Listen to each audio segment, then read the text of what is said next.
आणि परिसरे मायर मार बंजारा भाई बहनों मारो मनपूर्वक जय सेवालाल। महाराष्ट्र के राज्यपाल श्रीमान विद्यासागर राव, राज्य के लोकप्रिय एवं यशस्वी युवा मुख्यमंत्री श्रीमान देवेंद्र फडणवीस, केंद्र में मंत्री परिषद के मेरे साथी श्री नितिन जी, श्रीमान हंसराज आहिर जी, राज्य सरकार के मंत्री श्रीमान मदन येरावर जी, मंच पर उपस्थित अन्य महानुभाव और विशाल संख्या में हमें आशीर्वाद देने के लिए आए हुए भाइयों और बहनों और विशेष रूप से बहनों,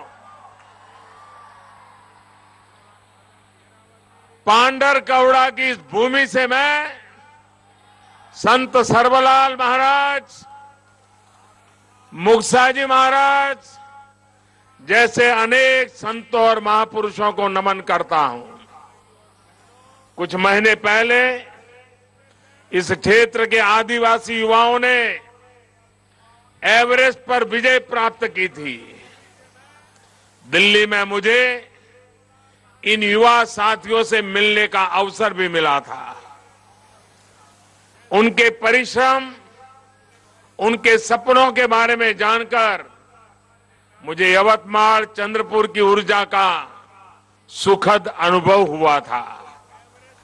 इसी यहां की कोलाम जनजाति का स्वच्छता के प्रति जो आग्रह है, उसका जिक्र मैंने अपने मन की बात कार्यक्रम में भी किया था। चंद्रपुर के युवाओं ने जिस तरह वहां के किले को साफ किया था, उससे देश के अनेक युवाओं को ऐसे ही स्वच्छता अभियान की प्रेरणा मिली है। तुम्ही विचार करीत असाल, आज मी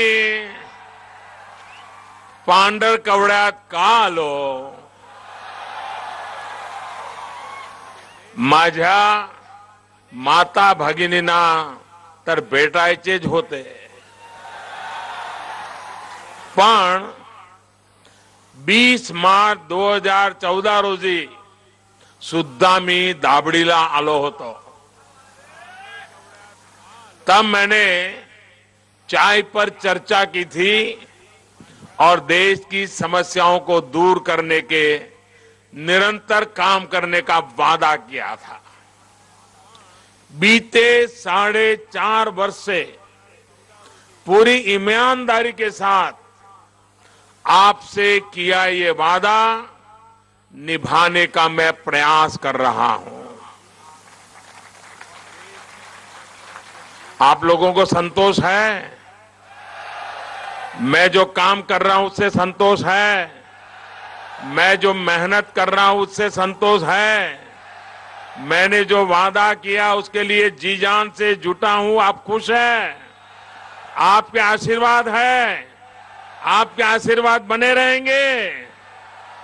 आज भी पांढरकवड़ा के यवतमाल के विकास से जुड़ी सैकड़ों करोड़ की परियोजनाओं का शिलान्यास और लोकार्पण किया गया है। इनमें गरीबों के घर से जुड़े, सड़कों से जुड़े, रेलवे से जुड़े, रोजगार और स्वरोजगार से जुड़े, शिक्षा से जुड़े अनेक प्रोजेक्ट्स हैं। भाई और बहनों, विकास की इन सभी परियोजनाओं के बीच मैं ये भी जानता हूं कि हम सभी किस गहरी वेदना से गुजर रहे हैं। पुलवामा में जो कुछ भी हुआ उसको लेकर, आतंकवादियों के उस कृत्य को लेकर आपके आक्रोश को मैं समझ सक रहा हूं। यहां महाराष्ट्र के भी दो वीर सपूतों ने देश की सेवा करते हुए पुलवामा में अपने प्राणों की आहुति दी है। जिन परिवारों ने अपने लाल को खोया है, उनकी पीड़ा मैं भली भांति अनुभव कर सकता हूं। हम सभी की संवेदनाएं उनके साथ है। भाइयों और बहनों, मैंने कल भी कहा है और आज भी दोहरा रहा हूं, इन शहीदों का बलिदान व्यर्थ नहीं जाएगा।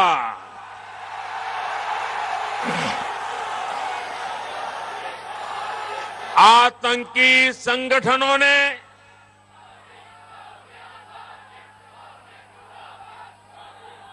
आतंक के सरपरस्तों ने जो गुनाह किया है, वो चाहे जितना छिपने की कोशिश करें, उन्हें सजा जरूर दी जाएगी।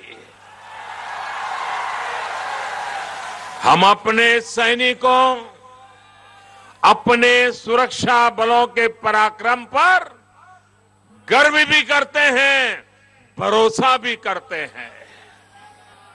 सैनिकों में और विशेषकर सीआरपीएफ में जो गुस्सा है, वो भी देश समझ रहा है और इसलिए सुरक्षा बलों को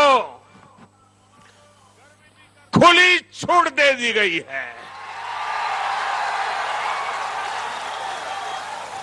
साथियों, एक ऐसा देश जो भारत के बंटवारे के बाद अस्तित्व में आया, जिसके यहां आतंकवाद को पनाह दी जाती है, जो आज दिवालिया होने की कगार पर खड़ा है, वो आतंक का दूसरा नाम बन चुका है। मैं देश को फिर भरोसा दिलाता हूं, धैर्य रखिए, अपने जवानों पर भरोसा रखिए। पुलवामा के गुनहगारों को सजा कैसे दी जाएगी, कहां दी जाएगी, कब दी जाएगी, कौन देगा, किस प्रकार की सजा देगा, ये हमारे जवान तय करेंगे। साथियों, आज अगर हम पूरी सुरक्षा के साथ अपने सपनों को पूरा कर पा रहे हैं, देश का विकास कर पा रहे हैं, तो उसके पीछे अनगिनत बलिदान है। मैं पुलवामा के शहीदों को एक बार फिर नमन करता हूं। साथियों, देश की सुरक्षा के साथ ही देश की समृद्धि के लिए भी हमारी सरकार पूरी तरह प्रतिबद्ध है और इसलिए विकास की पंचधारा यानी बच्चों की पढ़ाई, युवा को कमाई, बुजुर्गों को दवाई, किसानों को सिंचाई और जन जन की सुनवाई पर बल दिया जा रहा है। आज के लोकार्पण और शिलान्यास इसी सोच का विस्तार है। भाइयों और बहनों, किसी भी क्षेत्र के विकास में कनेक्टिविटी का बहुत बड़ा रोल होता है। यवतमाल की प्रगति भी यहां की सड़कों और रेलवे से सुनिश्चित होनी है। इसी भावना के साथ थोड़ी देर पहले सड़क से जुड़े करीब 500 करोड़ रुपए के प्रोजेक्ट का शिलान्यास किया गया है। इसके अलावा पुणे अजनी पुणे हमसफर एक्सप्रेस को भी हरी झंडी दिखाई गई है। ये ट्रेन दौंड, मनमाड़, भुसावल और बडनेरा होते हुए जाएगी। इससे इन सभी जगहों के लोगों को बहुत सुविधा होने वाली है। साथियों, सड़क और रेल सुविधा के अलावा यवतमाल के 14,500 से अधिक गरीब परिवारों ने आज अपने नए घर में प्रवेश भी किया है। जिनको भी ये पक्के घर मिले हैं, उनको मैं बहुत बहुत शुभकामनाएं देता हूं। अब पक्के घर हैं तो सपने भी पक्के होंगे। साथियों, केंद्र सरकार ने 2022 तक हर बेघर को पक्का घर देने का लक्ष्य रखा है और ये सरकार तेजी से अपने लक्ष्य की तरफ बढ़ रही है।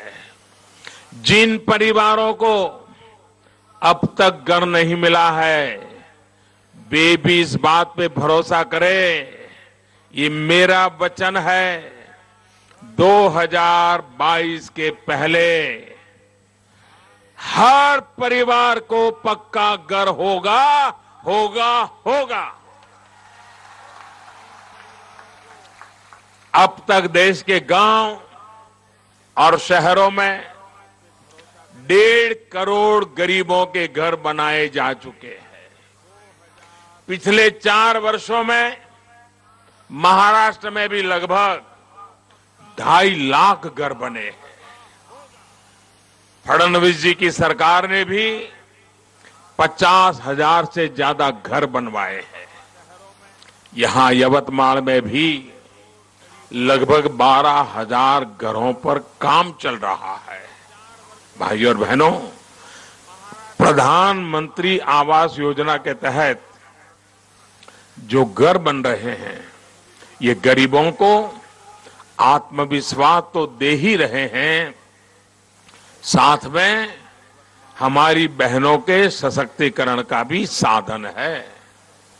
जिस प्रकार यहां की हमारी परंपराओं में बहनों को प्राथमिकता दी जाती है, माताएं परिवार और समाज को दिशा दिखाती हैं, उसी प्रकार प्रधानमंत्री आवास योजना के तहत मिलने वाले घरों की रजिस्ट्री घर की महिला के नाम पर हो, इसे प्राथमिकता दी जा रही है।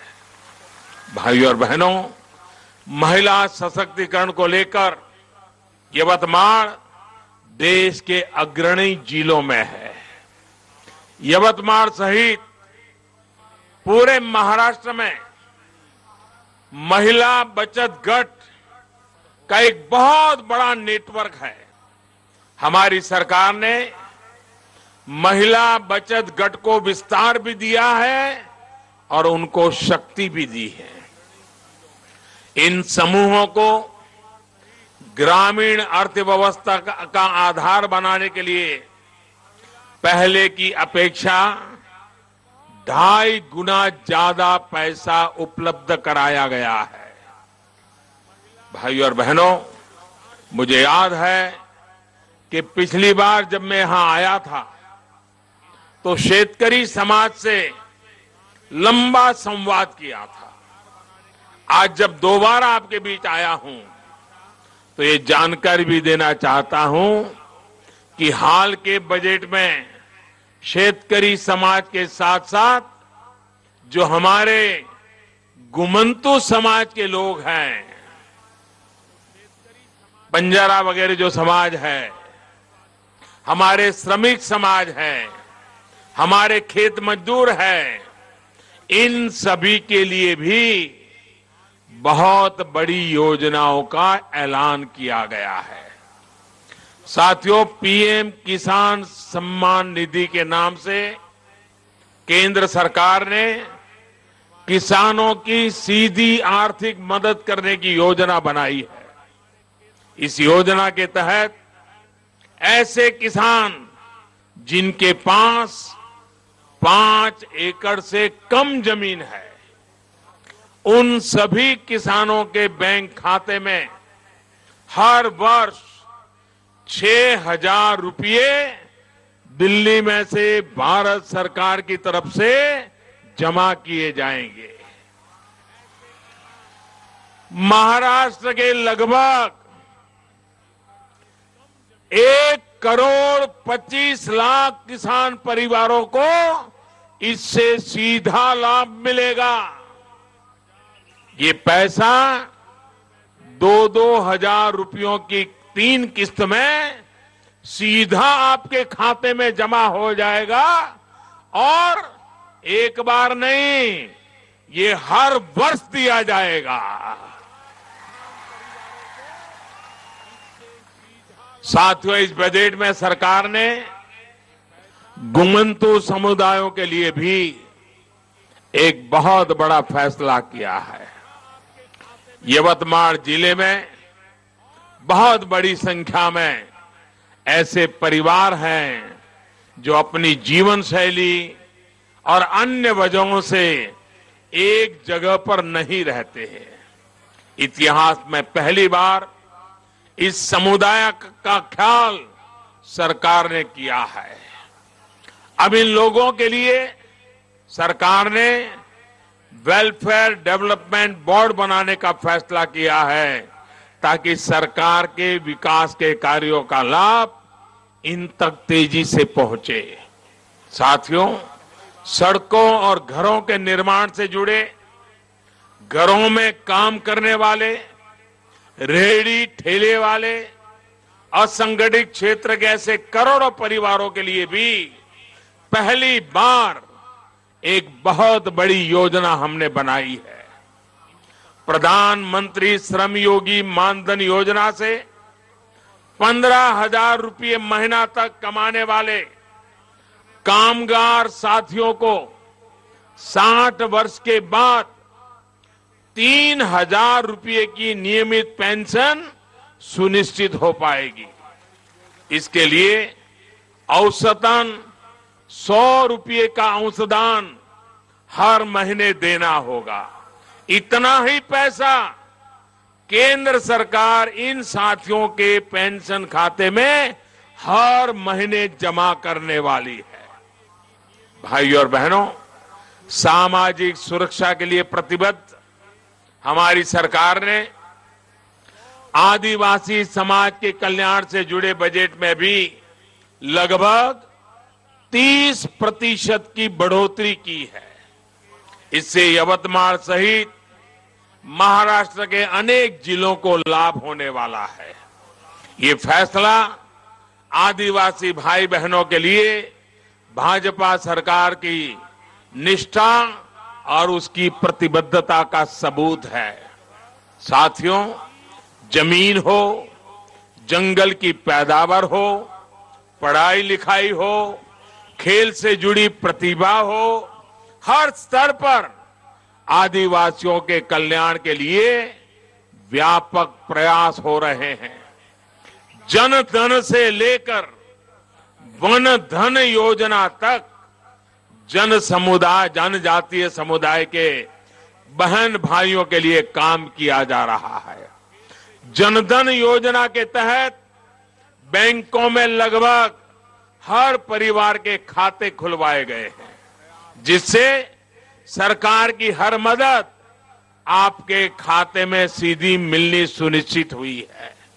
अब कोई भी बिचौलिया आपके पैसे पर डाका नहीं डाल सकता।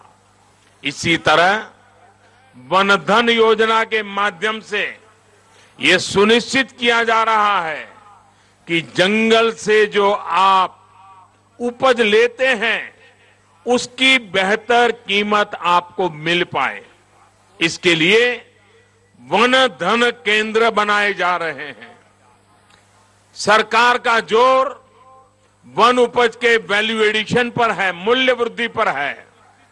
जब वैल्यू एडिशन होता है, मूल्य वृद्धि होता है, तो उपज की ज्यादा कीमत मिलती है। जैसे कि कच्ची इमली की कीमत कम होती है, लेकिन अगर उसको पैकेट में बेचा जाए या फिर चटनी बनाकर बेचा जाए तो ज्यादा कीमत मिलती है। साथियों, आप ये भी जानते हैं कि वन उपज पर जो समर्थन मूल्य सरकार देती है, उसमें बीते 4.5 वर्ष में 3 बार बढ़ोतरी की गई है। दिसंबर में ही 23 उपजों का समर्थन मूल्य बढ़ाया गया है। इतना ही नहीं, इस दौरान सरकार द्वारा एमएसपी के दायरे में आने वाली फसलों को बढ़ाया गया है। जहां 4.5 वर्ष पहले जंगल से मिलने वाली 10 उपजों पर एमएसपी मिलता था, अब वो संख्या बढ़ाकर करीब 50 हो चुकी है। साथियों, भाजपा की सरकार ने आदिवासियों की कमाई को ही ध्यान में रखते हुए बांस से जुड़े एक कानून में बहुत बड़ा बदलाव भी किया है। अब आप अपने खेत में भी बांस उगा सकते हैं और उसको बेचकर अपनी आय बढ़ा सकते हैं। पहले ऐसा संभव नहीं था, क्योंकि बांस को पेड़ की श्रेणी में रखा गया था। सिर्फ बांस की खेती कर पाए इतना ही काम नहीं किया है, इसको व्यापक बाजार मिले, इसके लिए भी काम किया जा रहा है। साथियों, आदिवासी क्षेत्रों में शिक्षा से लेकर कौशल और रोजगार तक के अनेक प्रयास किए जा रहे हैं। हमने जनजातीय क्षेत्रों में एकलव्य मॉडल स्कूल खोलने का व्यापक अभियान चलाया है। इसके तहत 20,000 से अधिक की आदिवासी आबादी वाले क्षेत्रों में स्कूल खोले जा रहे हैं। आज ही यहां पर किनवट के एकलव्य मॉडल स्कूल के नए कैंपस का लोकार्पण भी किया गया है। इस नए कैंपस में 400 से अधिक युवा साथी अपने भविष्य को संवार पाएंगे। साथियों, आदिवासी समाज के स्वास्थ्य को लेकर भी व्यापक प्रयास देश में चल रहे हैं। आज यवतमाल के लिए 3 संस्थानों का लोकार्पण और शिलान्यास किया गया है। हमारे जनजातीय इलाकों में सिकल सेल की एक बीमारी बहुत सामान्य है। विशेष तौर पर विदर्भ में इस बीमारी की बहुत अधिक समस्या है। हम बीमारी के इलाज के लिए बेहतर चिकित्सा सुविधा हो, रिसर्च की सुविधा हो, इसके लिए चंद्रपुर में रिसर्च से जुड़ा सेंटर स्थापित किया जा रहा है। साथियों, आदिवासी भाई बहनों को केंद्र सरकार की आयुष्मान भारत योजना का भी बड़ा लाभ मिल रहा है। इस योजना के तहत गंभीर बीमारी की स्थिति में गरीबों का 5 लाख रुपए तक का इलाज सुनिश्चित हुआ है। अभी कुछ देर पहले ही मेरी आयुष्मान भारत के अनेक लाभार्थियों से मुलाकात भी हुई है। उनके चेहरे पर जो संतोष था, वही आपके इस प्रधान सेवक का मेहनताना है। साथियों, भारत को खेल की महाशक्ति बनाने में आदिवासी नौजवानों का सामर्थ्य बहुत बड़ी भूमिका निभाता जा रहा है। इसे समझते हुए ही आदिवासी क्षेत्रों में खेलों की सेवाओं सुविधाओं को और विस्तार दिया जा रहा है। सरकार का विशेष ध्यान 150 से अधिक आदिवासी बाहुल्य जिलों में खेल सुविधाओं के विकास पर है। सरकार द्वारा ऐसे हर जिले को 2022 तक 5 करोड़ रुपए तक की सहायता का प्रावधान किया गया है। साथियों, इतिहास साक्षी रहा है कि देश की आजादी से लेकर देश के विकास में आदिवासी नायकों का बहुत बड़ा योगदान रहा है। भाजपा सरकार इस योगदान को सम्मान देने का काम भी कर रही है। आजादी की लड़ाई में जिन आदिवासी बेटे बेटियों ने बलिदान दिया है, उनकी याद में देश भर में स्मारकों का निर्माण हो रहा है। भाइयों और बहनों, देश की सुरक्षा, महिला सशक्तिकरण, आदिवासी कल्याण और विकास के दूसरे काम अगर आज इतनी तेजी से हो पा रहे हैं क्योंकि आपने 4.5 वर्ष पहले एक मजबूत सरकार के लिए वोट दिया था। आज सरकार साफ नियत के साथ स्पष्ट नीति बना रही है तो आपके एक वोट के कारण संभव हुआ है। तब अगर आप इससे चूक जाते तो शायद हम वहीं के वहीं रह जाते। विकास के इस विश्वास को आप और अधिक मजबूत करेंगे। अपने इस प्रधान सेवक पर अपना आशीर्वाद बनाए रखेंगे। इसी आग्रह के साथ एक बार फिर विकास की सभी परियोजनाओं के लिए मैं आपको बहुत बहुत बधाई देता हूं। मेरे साथ जोर से बोलिए, भारत माता की, भारत माता की, भारत माता की। बहुत बहुत धन्यवाद।